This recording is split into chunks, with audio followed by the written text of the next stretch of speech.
Imagine walking down a quiet suburban street where every backyard hides a secret. A small modern home buzzing with life. Maybe it's a rental suite for extra income, a cozy space for aging parents, or a stylish studio for a young professional priced out of the main market. This quiet revolution is reshaping our cities. It's called the ADU movement, and it's becoming one of the most important solutions to the global housing crisis. Across North America and beyond, accessory dwelling units, ADUs, infill development, and density intensification are transforming how we think about land, affordability, and urban design. These trends aren't just about squeezing in more homes.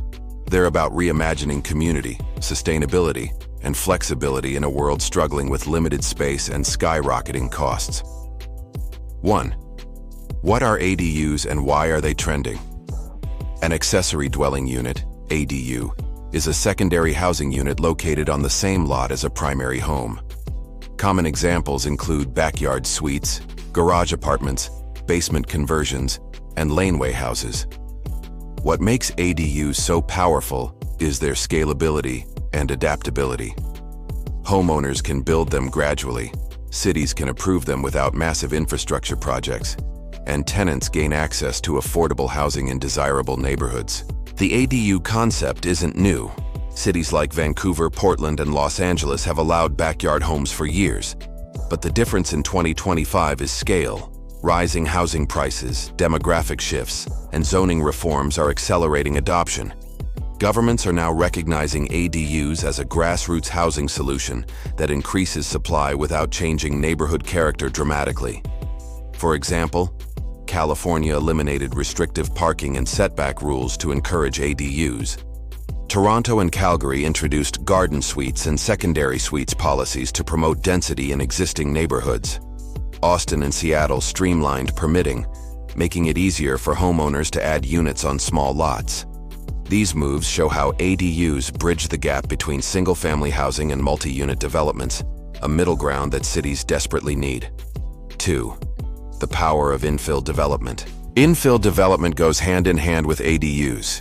It means building new housing within already developed areas, rather than expanding into untouched land. This could mean converting vacant lots, repurposing underused commercial spaces, or adding multi-unit dwellings within existing residential zones. The motivation for infill is simple. Cities are running out of room to grow outward. Urban sprawl consumes land, increases commute times, strains infrastructure, and worsens environmental impacts. Infill, on the other hand, maximizes existing assets, roads, utilities, transit, while breathing new life into older neighborhoods. Some of the biggest benefits include efficient land use. Infill creates more homes without extending city boundaries. Reduced carbon footprint. Less commuting, smaller infrastructure extensions, and walkable communities mean lower emissions. Revitalized neighborhoods. New residents support local shops, transit, and services, preventing stagnation. Cities like Minneapolis made headlines by eliminating single-family-only zoning, allowing up to triplexes on most lots. The results? More housing options, slower price growth, and stronger neighborhood diversity. Infill also supports 15-minute cities, urban areas where daily needs are within a short walk or bike ride, fostering community connection and sustainability. 3. Density intensification, the next step. While ADUs and infill tackle housing shortages at a small to medium scale, density intensification is a broader planning goal, increasing the number of homes and people per acre in urban areas. This doesn't always mean high-rises. It can take many forms, adding mid-rise apartments along transit corridors, allowing multiplexes or courtyard housing in traditional neighborhoods, converting office buildings or malls into residential spaces. The idea is to use land more efficiently, supporting growing populations without endless expansion. It's also about aligning housing growth with transit, jobs, and amenities. For instance, Calgary's recent city building initiative and Toronto's gentle density zoning reforms are part of this push, encouraging smaller multi-unit developments within existing communities. However, density intensification also brings challenges. Residents often worry about losing neighborhood character, green space, or parking. Success depends on thoughtful design, community engagement, and balancing growth with livability. 4. The economics behind the movement. At its core, this movement is about housing economics. Supply shortages have pushed prices to record highs, while demand, driven by migration, population growth, and lifestyle changes, keeps climbing.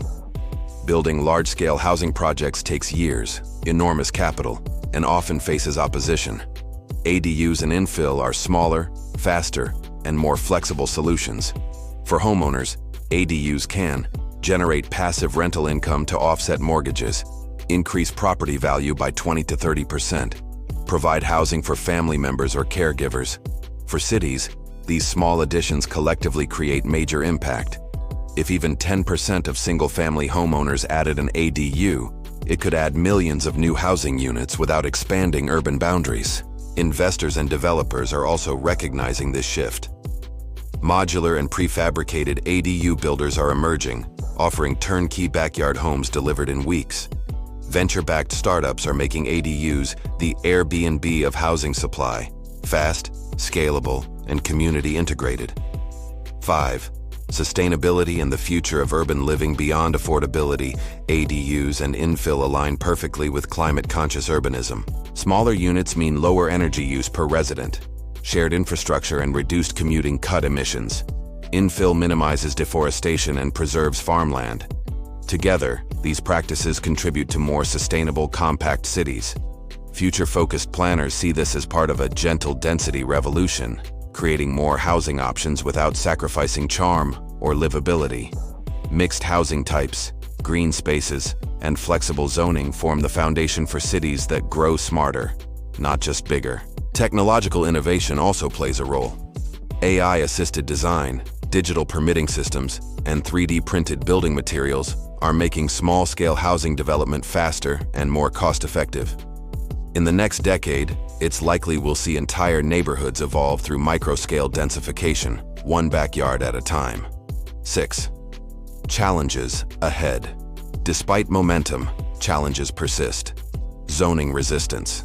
Many neighborhoods still restrict ADUs or impose high fees. Financing. Banks often view ADUs as unconventional, complicating loans. Construction costs. Material inflation and skilled labor shortages impact affordability. Community pushback. Concerns over privacy, parking, or aesthetics often delay progress.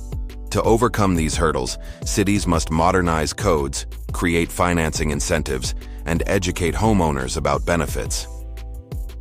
Conclusion: a new blueprint for living. The future of housing isn't just about towering skyscrapers or sprawling suburbs. It's about flexibility, inclusion, and creativity. ADUs, infill development, and density intensification represent a new urban blueprint, one that values people over parking lots, sustainability over sprawl, and community over isolation. As cities evolve and housing needs diversify, these approaches will define the next generation of livable, connected neighborhoods. So the next time you pass by a quaint laneway or a seemingly empty lot, imagine the potential it holds. A new home, a new life, or maybe even a new vision for the way we live together. Would you live in or build an ADU yourself? Share your thoughts, because the housing revolution might just begin in your own backyard.